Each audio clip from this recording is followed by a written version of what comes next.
Good morning, friends. Welcome to all of you in the amazing Steno channel. This is Dictation presenting to you Progressive Magazine's Dictation published on 13th of October 2019.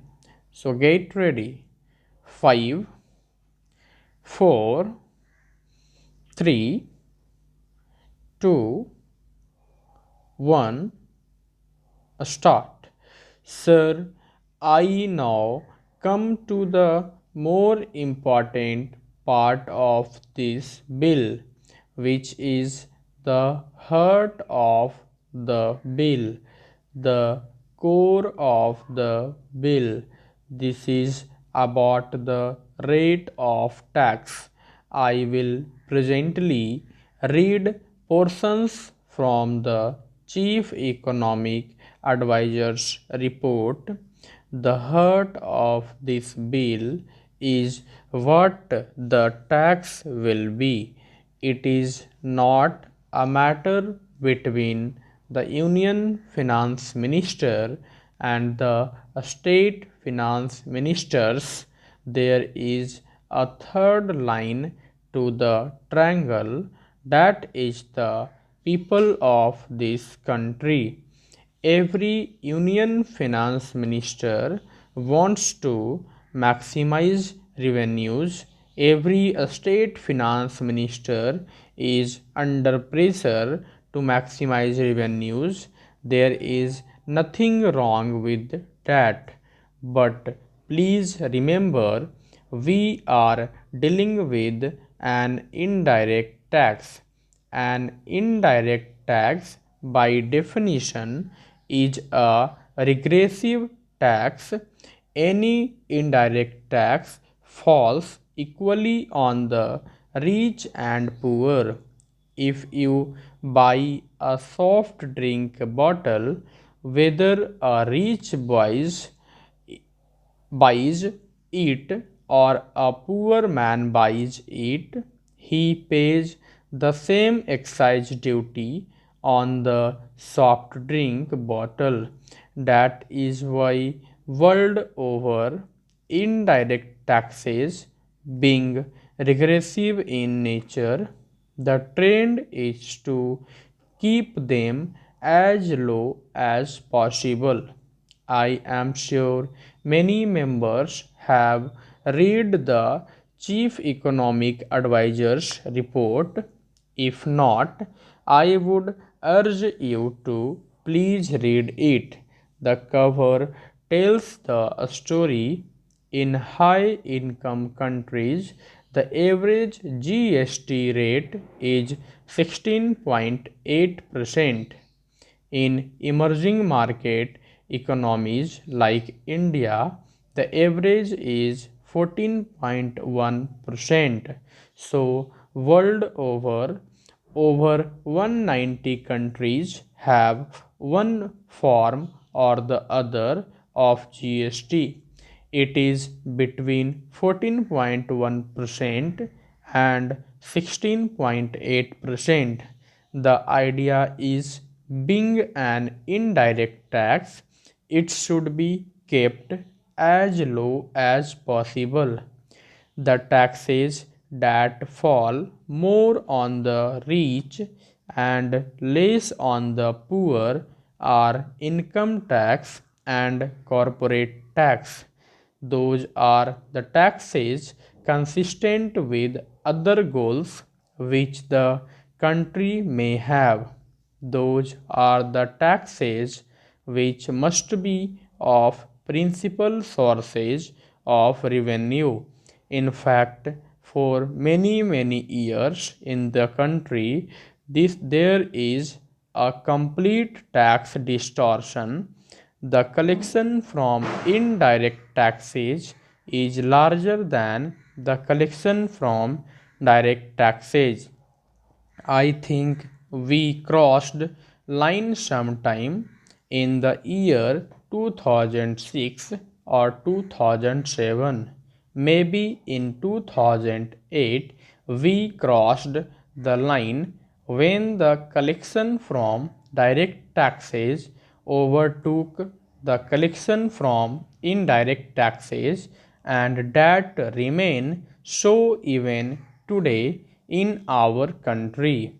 In fact, the collection from direct taxes should far outweigh the collection from indirect taxes. So, what do we do? We need to keep the taxes low. At the same time, we must protect the existing revenues of the union government and the state government. So, how do we go about it? We go about it by discovering what is called a revenue neutral rate, that is not the actual rate of tax, that is simply a step in deciding the slab rates. It is not so technical. In fact, it can be explained in fairly simple terms. You derive an RNR, and then from that RNR you work out the slab rates. Today, please remember, over 80% of excise duties are between 12 and 14%. Over 56% of VAT is in the range of about 13 to 14%. So, on an average, 70% of the goods have a tax incidence of about 13 to 14%, but there are huge tax losses because of an inefficient collection machinery, and a large number of goods escape taxes. They are neither captured by the union, captured by the states, etc. The GST is supposed to be a more efficient tax. If the union captures it, it cannot escape a state tax.